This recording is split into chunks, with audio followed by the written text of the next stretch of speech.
నువ్వు హోటల్మ్మా సార్ కొంచెం ముందుకు రా అమ్మ కొంచెం ముందుకు రమ్మా పెద్ద ముందుకు రా ముందుకు రామ్మా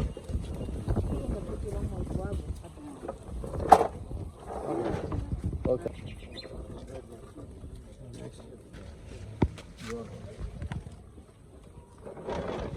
మధ్యలో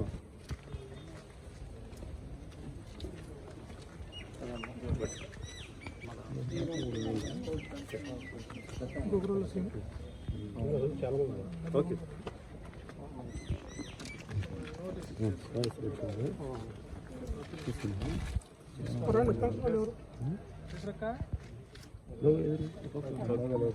డైరెక్ట్ తీసుకుంటావా నోటీస్ వచ్చింది సార్ ఇద్దరికి నోటీస్ ఇచ్చారు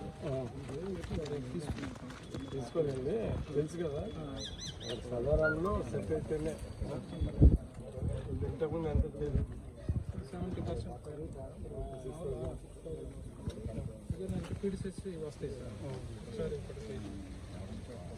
అంటే మధ్య మధ్యలో ఇంజూరీ అయిన అప్పుడు ఫిక్స్ వచ్చేసేస్తాం ఎక్స్ప్లెయిన్ చేసి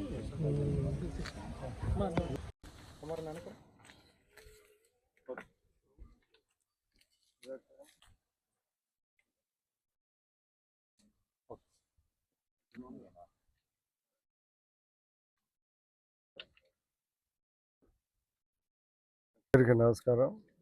ఈరోజు 1వ తారీఖు ఎన్టీఆర్ భరోసా పెన్షన్ మంగమూరు గ్రామంలో 1వ తారీఖున ప్రతి ఒక్కరికి అర్హులైన ప్రతి ఒక్కరికి పెన్షన్ ఇవ్వడం జరిగింది. ఆ కార్యక్రమంలో నేను ఈరోజు వచ్చి అన్నీ తెలుసుకున్నాను. నేను కూడా తిరిగి కొంతమందికి పెన్షన్లు ఇచ్చాను. అనుకున్నట్టు 1వ తారీఖు లేకుంటే 31వ తారీఖు తెలుగుదేశం ప్రభుత్వం పెన్షన్లు హామీ ఇచ్చినట్టు ఇస్తూ ఉన్నది. ఒక ఉద్యోగాలకి జీతాలు వచ్చిన విధంగా ఖచ్చితంగా మాకు 1వ తారీఖులో ఖచ్చితంగా మాకు పెన్షన్ వస్తుందని వీళ్ళు చాలా భరోసాగా ఉంది. మేము ఎలక్షన్లో చెప్పినట్టు ఇది చేస్తూ ఉన్నాము.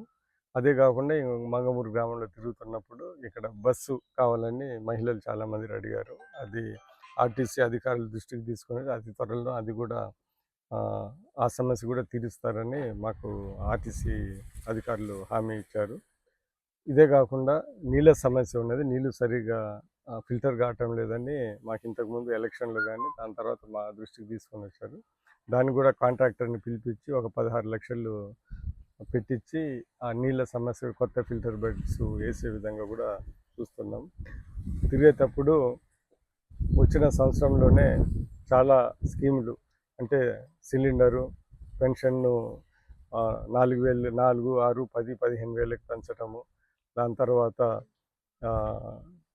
తల్లికి వందనము ప్రతి ఒక్కరికి ఇవ్వటము, ఇలాంటి మంచి స్కీములు జనాలకు అందాయని వాళ్ళు సంతోషంగా ఉన్నారు.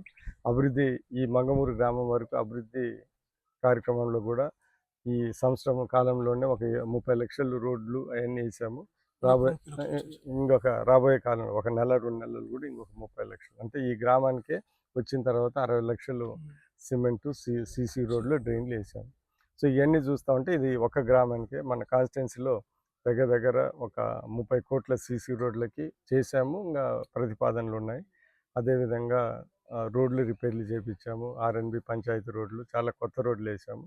సో అనుకున్న విధంగా చంద్రబాబు నాయుడు గారు తెలుగుదేశం పార్టీ ఎన్డీఏ కూటమి ఇటు అభివృద్ధి ఇటు సంక్షేమము 2 ముందుకు తీసుకొని వెళ్తుంది. ఇంత కష్టకాలంలో కూడా చేస్తున్న విషయం ప్రజలు అర్థం చేసుకుంటారు. వాళ్ళు కూడా హ్యాపీగా ఉన్నారు. మేము చేస్తున్న పనులు కూడా మేము కూడా సంతృప్తిగా ఉన్నాం. నమస్కారం.